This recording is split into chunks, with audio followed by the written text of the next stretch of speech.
आजपासून एका नवीन विषयाकडे आपण प्रस्थान करत आहोत. तर जाऊया योहानाचं शुभवर्तमान 10वा अध्याय आणि वचन 10. योहान 10:10. Gospel of John chapter 10 verse 10. चोर येतो, तो केवळ चोरी, घात व नाश करावयास येतो. मी तर त्यांना जीवन प्राप्ती व्हावी व ती विपुलपणे व्हावी म्हणून आलो आहे. आमेन, हालेलुया. चोर, कोण चोर आहे? कुठल्या चोराविषयी इथं सांगण्यात आलेलं आहे? या ठिकाणामध्ये देवाचा उद्देश आणि दुष्टाचा उद्देश या एकाच वचनामध्ये आम्हाला पाहायला मिळतो. बऱ्याच वेळेला आमच्या समोर देवाचा 2 उद्देश दिसतात. आज तुम्ही पाहिलं तर या साईडला लिहिले सेव्हियर, तारणारा, या साईडला हीलर, आरोग्यदाता. पण काही लोकांनी फक्त हीलर घेतलाय पण सेव्हियर नको म्हणतात. आमच्या देवाचा उद्देश उघडपणे आहे, सैतानाचा उद्देशही उघडपणे आहे. जर तुम्हाला तो उद्देश समजला तर तुमच्या जीवनामध्ये प्रत्येक दिवशी तुम्ही एक विजयशाली जीवन जगताल. बऱ्याच लोकांना हे कळत नाहीये की त्यांच्या जीवनामध्ये सैतान कोणत्या गोष्टी चोरी करायला आलाय, सैतान कोणत्या गोष्टीचा घात करायला आणि नाश करायला आला आहे. काय चोरी करायला आलाय तो? तुमच्या जीवनातली कोणती गोष्टीची तो चोरी करू इच्छितो? कोणत्या गोष्टीचा तो घात करू इच्छितो? आज जगामधले शिक्षण येत आहे की सैतान फक्त तुमच्या जीवनातली बरकत चोरून नेतोय, तुमचं हे नेतोय, तुमचं ते नेतोय, याच गोष्टी सांगत आहे. मला सांगू द्या, त्याला या गोष्टीमध्ये बिलकुल इंटरेस्ट नाहीये. त्याने देवाच्या पुत्राला म्हटलं, मला नमन कर, या जगाचं सगळं ऐश्वर्य तुला देतो. चोरायचं कशाला? बायबल सांगते हे जग त्या दुष्टाला वश झालेलं आहे. सगळं त्याच्या कंट्रोल मध्ये आहे, भरपूर काही त्याच्या हातामध्ये आहे. तो कोणत्या गोष्टीची चोरी करतोय विश्वासणाऱ्याच्या जीवनात? देवाचं वचन. अजून काय? शांती, वेळ, आणखी प्रेझेन्स ऑफ गॉड. दुष्टाला आरोग्याविषयी बोलताना काय वाटत नाही. तो म्हणता बोल बोल बोल, बरकतीविषयी बिंदास बोल. पण त्याच्या राज्यातलं ज्या वेळेला ज्या सिक्रेट ओपन होतात त्यावेळेला ते सिक्रेट किंवा ते रहस्य ओपन करणाऱ्यावरती हल्ले सुरू होतात. एका कुटुंबामध्ये प्रार्थनेला गेलो, त्या दिवसापासून माझ्या डोक्यामध्ये हा विषय घोळतोय आणि सर्व माझ्या आजूबाजूला निरनिराळे सैन्य दुष्टाचे उभे राहत आहेत आणि मला चॅलेंज करत आहे. पण मी पण चॅलेंज घेतलं, मी सत्य सांगल, मग भले तो माझा शेवटला दिवस असला तरी चालेल. हालेलुया. पण काळजी करू नका, येशू येऊसपर्यंत आपण आहोत. आमेन, हालेलुया, प्रेज द लॉर्ड. आज बऱ्याच ठिकाणामध्ये थिओलॉजी मधून, ज्ञानातून, बुद्धिजीवी लोकांच्या गोष्टीतून याला वेगळ्या पद्धतीने दुजोरा दिला जातो. पण आपण बिब्लिकल बेसनी पाहणार आहोत की या ठिकाणामध्ये दुष्टाचा उद्देश आहे चोरी, घात आणि नाश. बोला, चोरी, घात आणि नाश. देवाचा म्हणजे येशूचा उद्देश आहे जीवन आणि विपुल जीवन. बोला, येशूचा उद्देश आहे जीवन व विपुल जीवन देणं. दुष्टाचा उद्देश आहे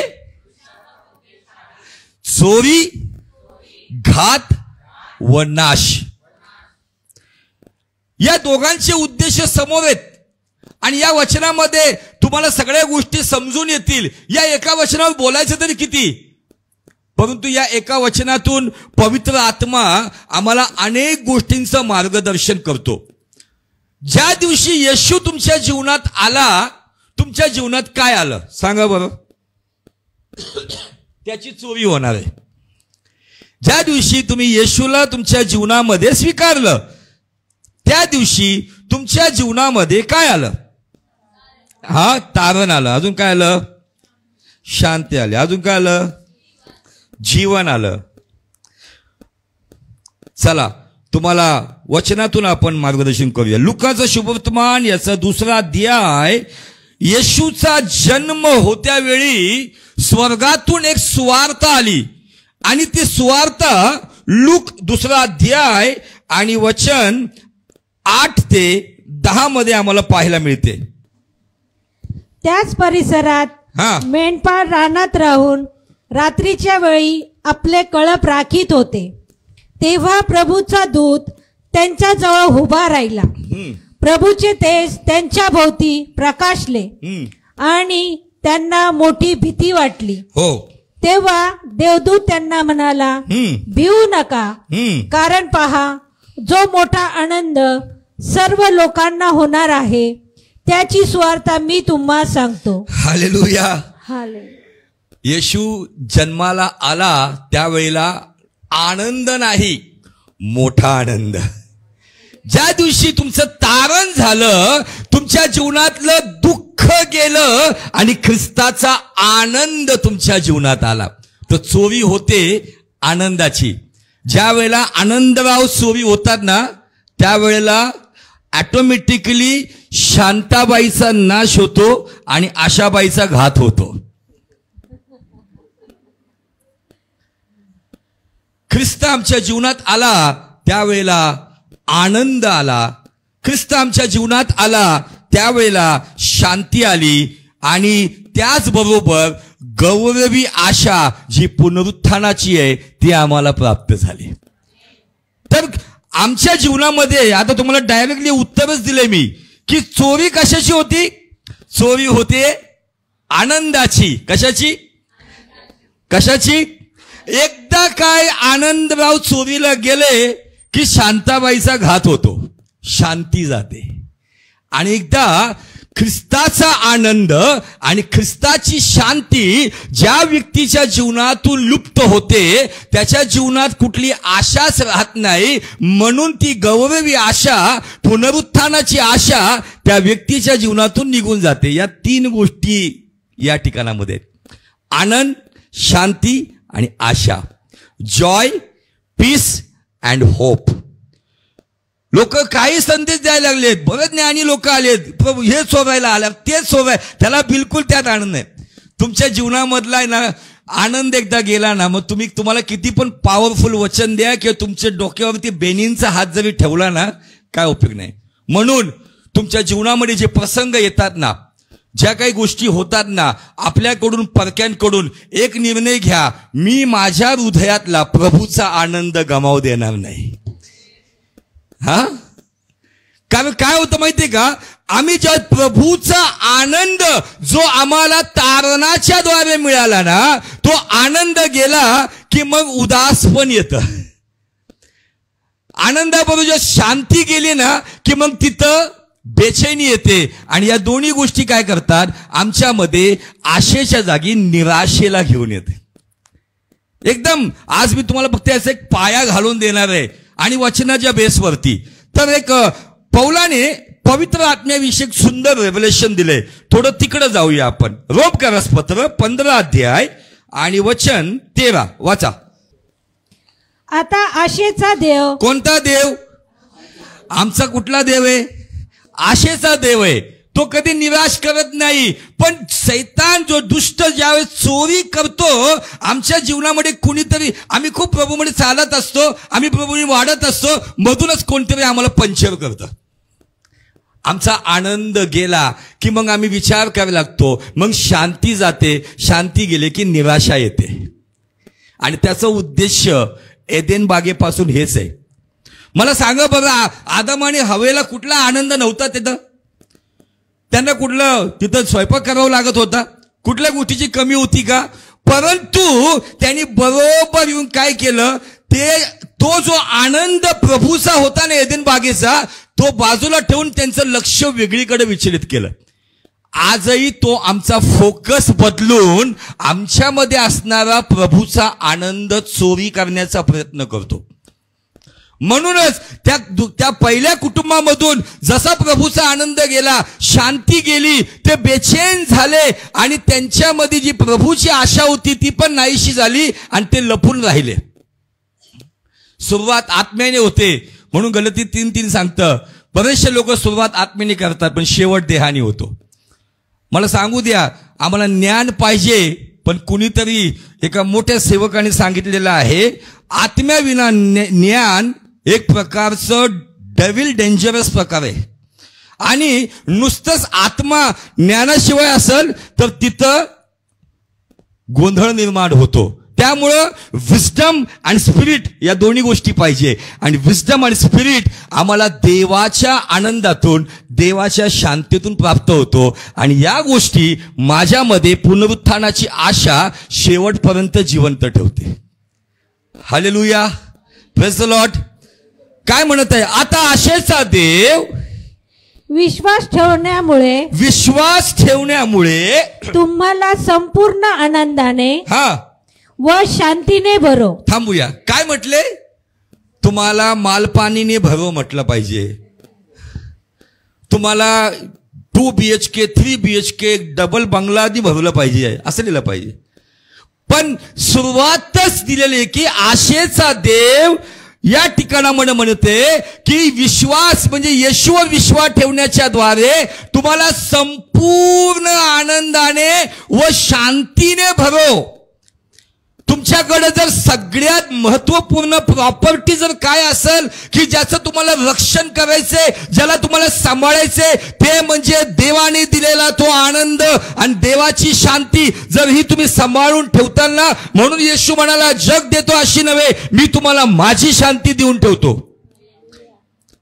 या ठिकाणामध्ये पवित्र आत्म्याच्या प्रेरणेने संत पौल म्हणतोय, आशेचा देव पुत्रावर विश्वास ठेवण्याच्या द्वारे तुम्हाला संपूर्ण आनंदाने व शांतीने भरो. पुढे आशा करिता की तुम्हाला पवित्र आत्म्याच्या सामर्थ्याने, नीट ऐका, तुम्हाला पवित्र आत्म्याच्या सामर्थ्याने विपुल आशा प्राप्त हो. विपुल अबंडंट होप. काय प्राप्त हो? या 3च गोष्टीवरती हल्ला होते. एकदा स्वर्गीय आनंद हृदयातून गेला ना, जो आनंद असतो ना, प्रभूचा आनंद एकदम लहान मुलासारखा असतो ना, नंतर एक वेगळीच मॅच्युरिटी यायला लागते, नंतर एक वेगळं डोकं चालायला लागतं. बरंच त्याला रेव्हलेशन मिळतं, बरंचसं ज्ञान मिळतं. आणि आता युट्यूबवरती तर सगळेच बाजार गरम आहेत. इकडचं तिकडं असं वाटतं आपल्यासारखं कोणीच नाही, हम आहे, बाकी सब पाणी कम आहे. पण ज्याच्या जीवनामध्ये प्रभूचा आनंद असतो ना, तो एका लहान मुलासारखंच वागतो प्रभूकडं. तो कधी स्वतःला म्हणत नाही मी काहीतरी झालो. पवित्र आत्म्याचा उद्देश लोकांनी फक्त हिलिंग, मिरॅकल, अन्य भाषा, विजन्स आणि प्रॉफेसी याच्यासाठीच केलाय. पण या ठिकाणामध्ये पवित्र आत्म्याचा उद्देश दिलेला आहे की तो तुम्हाला नुसती आशा नाही तर विपुल आशेने भरो. तुमच्याकडे जेवढी विपुल आशा असेल ना, तेवढं तुमचं देवाच्या राज्यात जाणं पक्क आहे. कारण जर आशा गेली की निराशा आली, मग किती सेवा केली आणि किती प्रभूमध्ये जीवन जगलो, काही उपयोग नाही त्याचा. कारण तीच गौरवी आशा त्या गौरवी शरीराने ख्रिस्ताच्या राज्यात घेऊन जाणार आहे. Hallelujah, praise the Lord. या 3 गोष्टी आज तो त्यापैकी आनंद चोरायला आला, शांतीचा घात करायला आला. एकदा या 2 गोष्टीचा बाजार उठला ना की आशेचा माणूस किती पण असो तो निराश होऊन जातो. तुम्हाला सांगू द्या की तुमच्या जीवनामध्ये छोटे छोटे असे काही घटना घडतात, तुमच्या कामामध्ये, तुमच्या जॉबमध्ये, तुमच्या व्यवसायामध्ये, तुमच्या कुटुंबामध्ये. त्या दुष्टाचं काम एकच आहे की प्रभूच्या आनंदात खूप नाचत ना, हा प्रभूच्या आनंदात खूप नाचत नाही, ह्याला आनंद काढून घ्या. एकदा का तो प्रभूचा आनंद गेला ना. म्हणून तुम्हाला माहिती आहे बायबलमध्ये एक व्यक्ती आहे ज्याने म्हटलं की प्रभूचा आनंद आमची ताकद आहे. कोण म्हटलं असेल तुम्हाला काय वाटतं? वाचा नेहम्या 8:10. तेव्हा त्याने त्यास सांगितले, जा मिष्टान्नाचे सेवन कर, गोड गोड पेय पे, व ज्यांच्या घरी काही तयार नसेल त्यास वाढून पाठव. ओके. कारण आजचा दिवस परमेश्वरा प्रित्यार्थ पवित्र आहे. तुमचं रोजचं एक स्लोगन तुमच्या घरी आहे ना, तुमच्या भिंत, मी माझ्या आहे ना शोकेस कपाटावरती आहे ना, जिथं मी सकाळी तयार होतो ना ते वचन रोज वाचतो. आणि ते स्टिकर असं लिहिले, आजचा दिवस परमेश्वरा प्रत्यर्थ पवित्र आहे. जो दिवस तुला देवाने दाखवला तो दिवस पवित्रच आहे तुझ्यासाठी. हा, तुम्ही उदास राहू नका. तुम्ही पंकज उदास होऊ नका, उदास राहू नका. कारण परमेश्वराविषयीचा, नीट ऐका, कारण परमेश्वराविषयीचा जो आनंद तोच तुमचा आश्रयदुर्ग, तोच तुमचा आश्रयदुर्ग होय. होय. आश्रयदुर्ग कशाला म्हणतात? आश्रयदुर्ग म्हणजे जिथं आम्ही सुरक्षित आहोत, जिथं ते सामर्थ्य आहे, जिथं प्रोटेक्शन आहे, जिथं देवाची कृपा आहे. तर तीच गोष्ट नेहमी म्हणत आहे, प्रभूचा आनंद आमची ताकद आहे. जगाचा आनंद तुम्हाला टेम्पररी, टेंटेटिव्हली, क्षणिक तुम्हाला आनंद देईल, परंतु ख्रिस्ताचा आनंद तुमच्यामध्ये चिरकाल राहू शकतो. पण प्रॉब्लेम हा आहे की आम्ही जगाच्या गोष्टीमध्ये खूप आनंदी होतो. कुठल्या तरी थिएटरला गेल्यानंतर तिकडं 3 तास आनंद मिळेल, समुद्राच्या बीचवर गेल्यावरती थोड्या वेळ पाण्याच्या लाटांनी आनंद मिळेल, कुठंतरी पिकनिकला गेल्यावर आनंद मिळेल, परंतु त्या आनंदापेक्षा एक आनंद आहे जो माझ्या अंतःकरणामध्ये दुष्टाला प्रतिदिवशी मान खाली झुकवायला लावतो. तो आनंद मला आणि तुम्हाला गरजेचा आहे.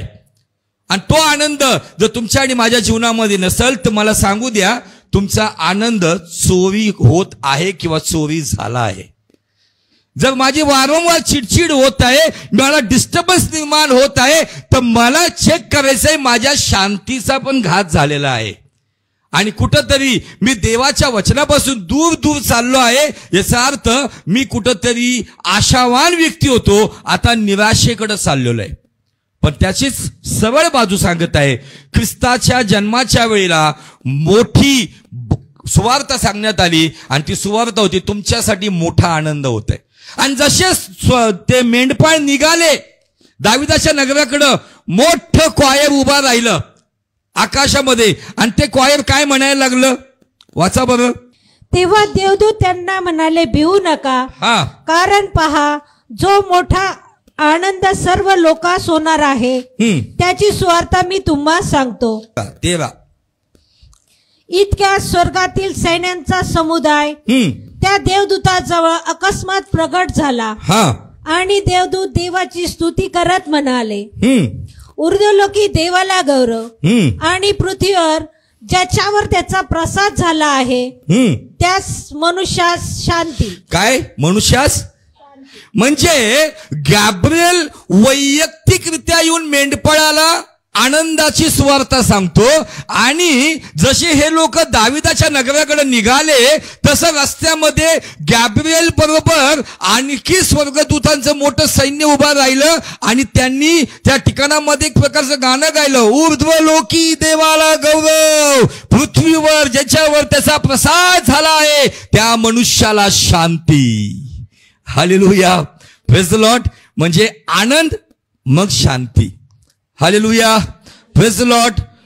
मग अशेविषयी पेत्र देखील काहीतरी आम्हाला सांगतो. लगेच आपण पेत्राच्या पत्राकडे जाऊया. काय सांगतो पेत्र? पेत्राचं पहिलं पत्र, पहिला अध्याय आणि वचन 3, 4, 5 एकत्रच आहे, वाचा. आपल्या प्रभू येशू ख्रिस्ताचा देव व पिता धन्यवादित असो, धन्यवादित असो. जिवंत आशा. कुठली आशा? मनुष्याकडं मेलेली आशा आहे, पण तुमच्या माझ्या देवाकडं जिवंत आशा आहे. आणि म्हणून मनुष्याच्या आशेवरती जगूच नका, कारण त्याची गॅरंटी नाहीये. एकतर धोका देऊन निघून जाईल किंवा अकस्मात तिकीट कन्फर्म करून निघून जाईल.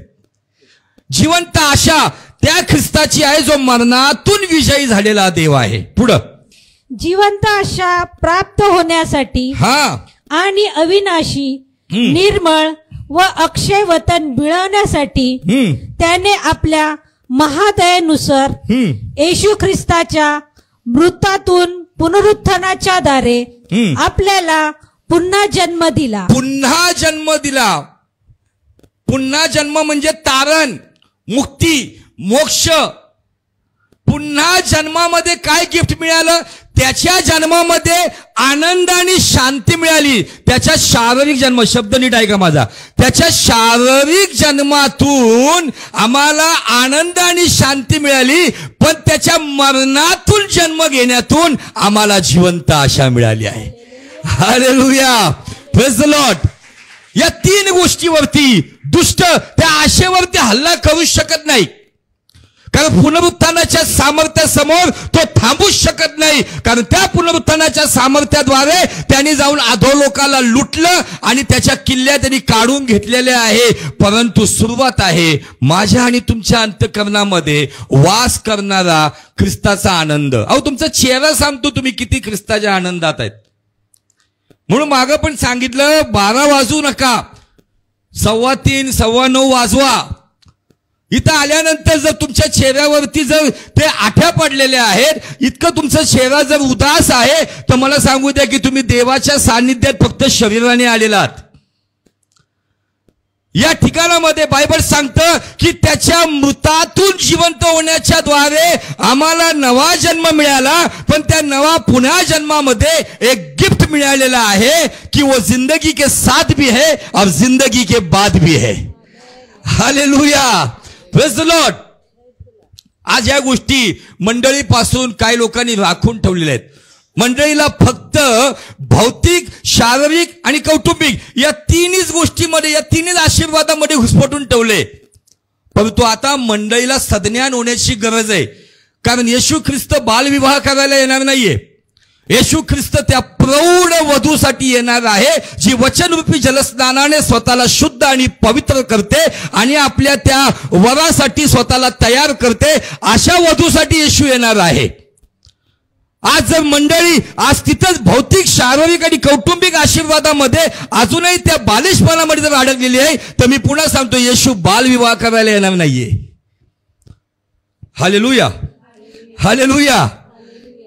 आम्हाला तारणामध्ये ख्रिस्ताचा आनंद तर मिळालाच मिळाला, ख्रिस्ताची शांती मिळाली, पण आम्हाला जिवंत आशा मिळाली. ती जिवंत आशा आम्हाला मरणाचं भय काढून टाकते. जर तुम्हाला प्रभूमध्ये आल्यानंतर जर तुम्हाला भीती वाटती, जर तुम्हाला जसं मागच्या वेळेला तर लोक तर भयापोटी इतके धार्मिक झालते ना, बाबा रे बाबा, दिवसामध्ये 4-4 5-5 झूम मीटिंग अटेंड करायचे. इकडं सभा आहे का, तिकडं सभा आहे का, मला लिंक पाठवा, मला लिंक पाठवा, इथं प्रार्थना आहे का, तिथं प्रार्थना. इतके लोक धार्मिक झालते आणि सगळ्यांच्या तोंडावर गाणं तोंडपाठ झालं होतं, तुझी दया सनातन आहे, तुझी करुणा. आता इतकी बिझी झालो ना आम्ही. पण मला सांगू द्या, परमेश्वर आणखी एक चिमटा घेणार आहे. अनेक देवाच्या महान सेवकांना पवित्र आत्मा त्या भविष्यवाणी देते. मी हे जगातल्या भविष्यवक्त्याबद्दल बोलत नाहीये, जे तेल पाणी भविष्यवाणी करणे त्यांच्याविषयी बोलत नाही. जे नेशन्ससाठी बोलतात ते भविष्यवक्ता, जे राष्ट्रांसाठी बोलतात की येत्या दिवसामध्ये आणखी एक प्रहार परमेश्वराकडून येणार आहे. कारण 2 चिमटे घेतले, त्याच्यामध्ये त्याला वाटलं की माझे लोक आता येतील व्यवस्थित, परंतु जैसे थे वैसे. अधून मधून परमेश्वर म्हणतो की मी पृथ्वीला हलवून ठेवल. मला सांगू द्या की सृष्टी पण देवाच्या पुत्राच्या प्रतीक्षेने कणते. म्हणून ठिकठिकाणामध्ये जलप्रलय येते, भूकंप येत आहेत, नाही त्या गोष्टी ऐकायला मिळत नाही. त्या गोष्टींच्या द्वारे एक मोठा मानवी संहार आम्हाला दिसत आहे. त्याच्या लोकांनी त्याला ओळखावं आणि त्याला अधिक महत्व द्यावं. Hallelujah, praise the Lord. आता पटते का तुम्हाला काय काय चोरी करायला आलाय?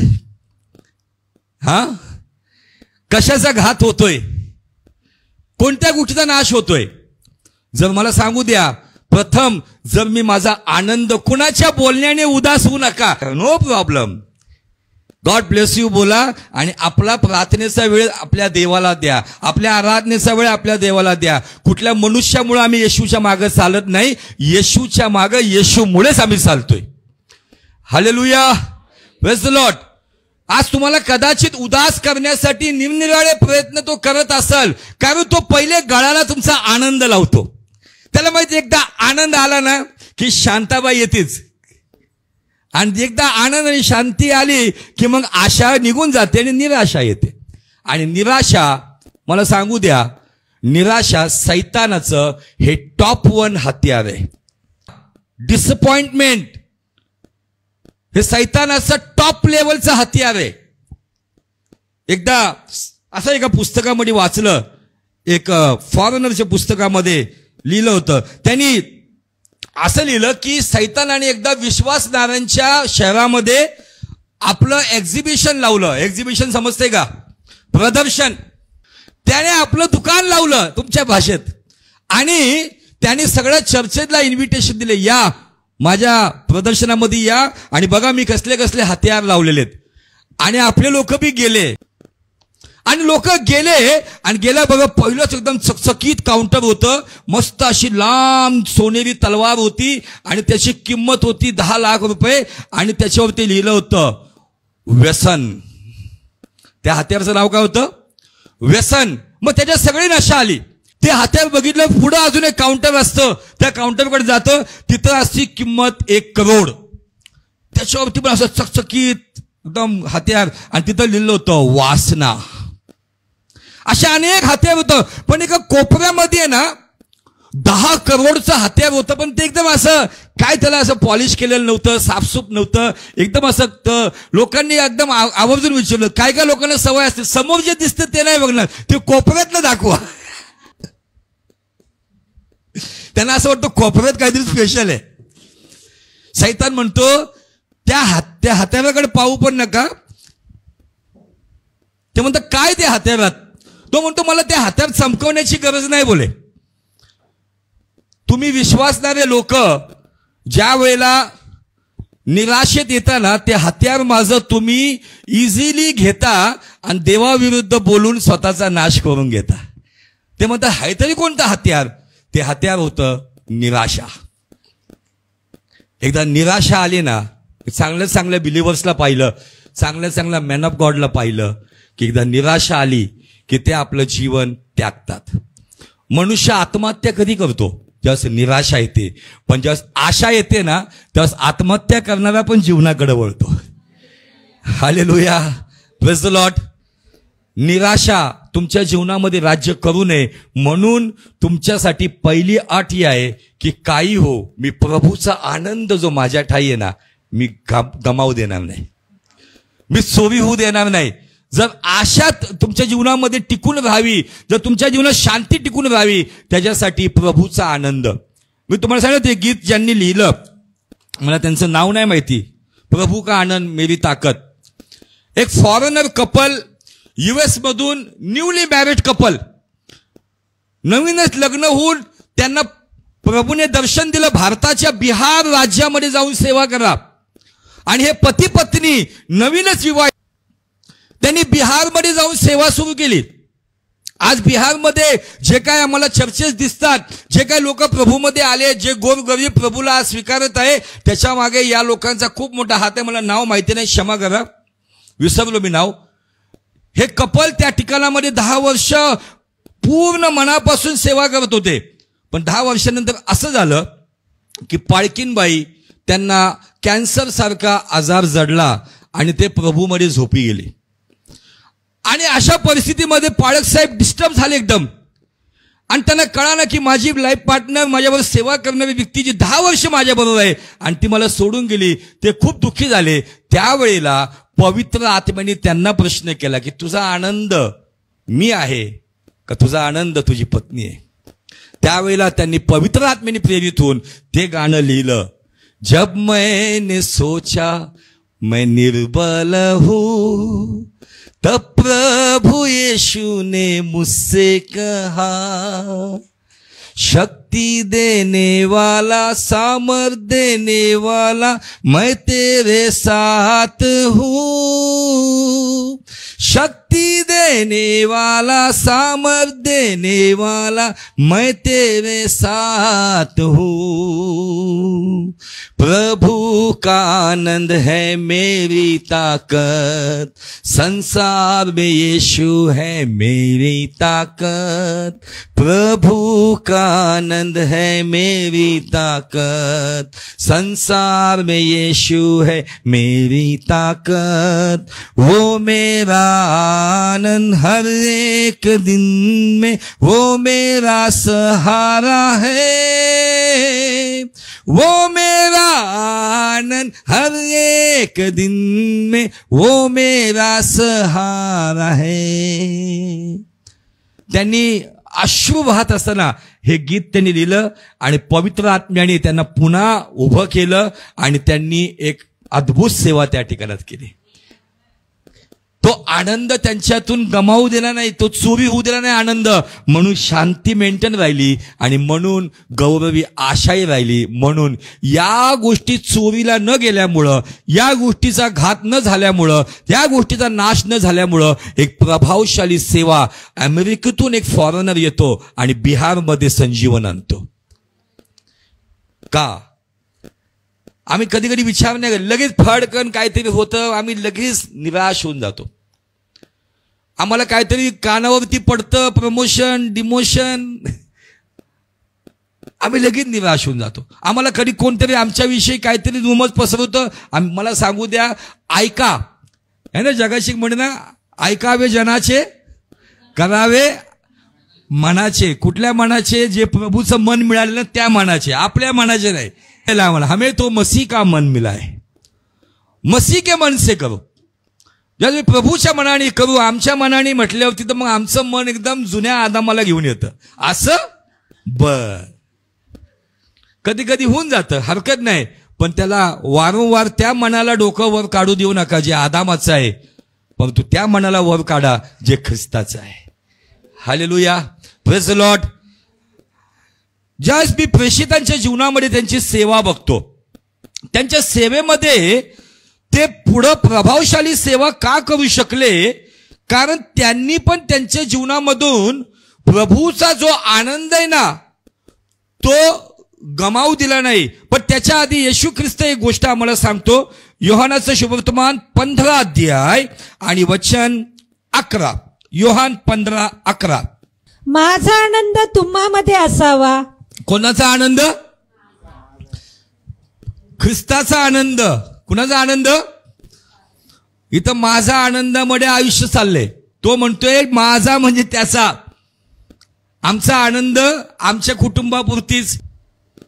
माझा आनंद तुम्हामध्ये असावा व तुमचा आनंद परिपूर्ण व्हावा, म्हणून मी तुम्हाला ह्या गोष्टी सांगितल्या आहेत. या गोष्टी सांगितल्या आहे म्हणजे आता तो द्राक्षवल आणि फाट्यांकडे आम्हाला घेऊन जातो. कोणत्या गोष्टी सांगितल्या? तर त्यापैकी त्याचा जर अर्क जर काढला ना तर अर्क आम्हाला 7 वचनामध्ये मिळतो. आणि तो अर्क हे सांगतो, तुम्ही माझ्यामध्ये राहाल, तुम्ही माझ्यामध्ये राहाल व माझी वचने तुम्हामध्ये राहिली, व माझं वचन तुमच्यामध्ये राहील. तर जे काही तुम्हाला पाहिजे असेल, जे काही तुम्हाला देवाकडून पित्याकडून पाहिजे असेल ते मागा, म्हणजे ते तुम्हाला प्राप्त होईल. म्हणजे तुम्हाला प्रभू मध्ये राहायचं आहे आणि प्रभूचं वचनही तुमच्यामध्ये ठेवायचंय. हा त्याचा अर्क निघतो. तर जाऊया. प्रेषितांच्या काळामध्ये प्रेषितांना एका शिक्षेतून जावं लागलं, परंतु ती शिक्षा कशी होती आणि त्याच्यानंतर त्यांनी कुठल्याही प्रकारची उदासी किंवा कुठल्याही प्रकारची नाराजगी, कुठल्या प्रकारची निराशा न ठेवता त्यांनी काय केलं पाहूया. प्रेषितांचं कृत्य 5 अध्याय आणि वचन 40 ते 42 2 वचन आहेत. तेव्हा त्यांनी त्यांचे सांगणे मान्य केले आणि त्यांनी प्रेषितांना बोलून त्यांना मारहाण केली आणि येशूच्या नावाने बोलू नका अशी ताकीद देऊन. 2 गोष्टी इथं पाहायला मिळतात. काय केलं? पहिले मजबूत मारहाण केली. आता मारहाण साधी असणार आहे का? मारहाण करून ताकीद मध्ये त्यांनी कितीतरी शिवीगाळ केली असेल. ताकीद अशीच देते का माणूस? ताकीद देताना कितीतरी तो व्यक्ती शिव्या देतो समोरच्याला. प्रेषितांना मारहाण करून शिवीगाळ प्रकारे ताकीद देण्यात आली. पुढं ताकीद देऊन त्यांना सोडून दिलं. ते तर त्या जिवंत नावासाठी, येशूच्या नावासाठी आपण अपमानास पात्र ठरवण्यात आलो. कशासाठी पात्र ठरवण्यात आलो? आम्हाला सन्मानास पात्र ठरायचंय. आम्हाला सन्मान आवडतो. ज्यांनी जगाची उलटापालट केली, ज्यांच्या सावलीने लोक बरे होत होते, ज्यांच्या स्पर्शाने लोक बरे होत होते, ज्यांच्या शब्दांनी मुर्दे उठत होते, ज्यांनी अद्भुत गोष्टी केल्या, ते म्हणतात की त्या येशूच्या नावासाठी अपमानास पात्र ठरवण्यात आलं म्हणून दुःखी होऊन गेले. त्या येशूच्या नावासाठी अपमानास पात्र ठरवण्यात आले म्हणून आनंद करीत न्यायसभा पुढून निघून गेले. Hallelujah, praise the Lord. पहिल्यांदा या वचनावरती काही वर्षापूर्वी मनन करत होतो, त्यावेळेला मला आहे ना, जे गाणं आम्ही वर्शिप मध्ये गातो ना, ते गाणं मला सगळे शिष्य, थोमा तिथं नाचतोय, पेत्र नाचतोय, सगळे नाचत नाचत ते गाणं गात होते. तेव्हा मला कळलं ते गाणं ह्यांनी गायलं होतं का. पाप मेरा क्षमा हुआ, शाप मेरा निकल गया, यीशु के रक्त द्वारा नया जीवन यीशु में, कृपा जीवन यीशु में, पवित्र आत्मा द्वारा.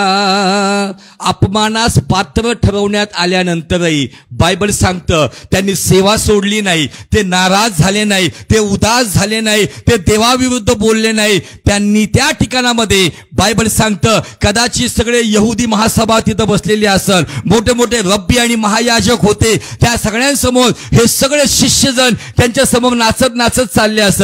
आनंदी आनंद है मेरे यीशु के चरणों में, आनंदी आनंद है मेरे यीशु के चरणों में, आनंदी आनंद है मेरे यीशु के चरणों में.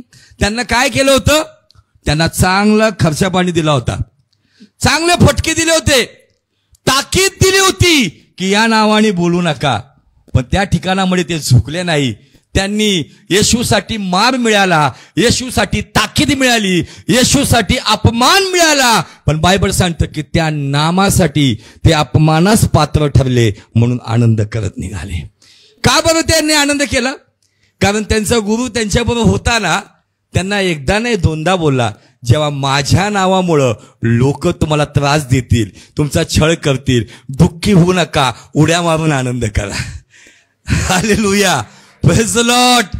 आम्ही कधी कधी इतके दुःखी होतो ना, इकडच्या तिकडच्या प्रभूसाठी मार खायचं लांबच राहिले, इथं घरच्याच घरगोडीमध्येच आम्ही दुःखी होऊन पडलोय.